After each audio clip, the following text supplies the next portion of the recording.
استاد همین ذکرهای یا فتاح یا وهاب یا قهار یا رزاق درست است یا نه؟ بله، اگر آن نام ثابت باشد، مثلا یا رزاق ای رزق دهنده، یا قهار ای قضات قهار، یا کریم یا رحیم باشد، اجازت است. این نام های الله تعالی است. الله تعالی میگه که ولله الاسماء الحسنى فادعوه بها.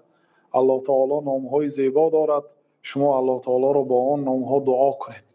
یعنی یا رحیم ارحمنی، ای رحیم مرا رحم کن، ای رزاق مرا رزق ده، ای علیم به من علم ده، گفتن خوب است.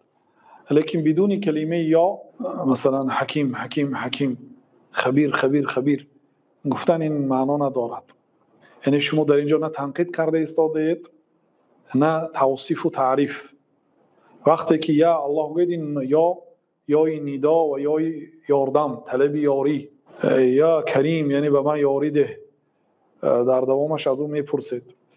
الله تعالی ما رو امر کرده است که به نامهای من ادعونی، دعا کنید مرا. یعنی وقتی که یا دارد در ابتداش خوب است.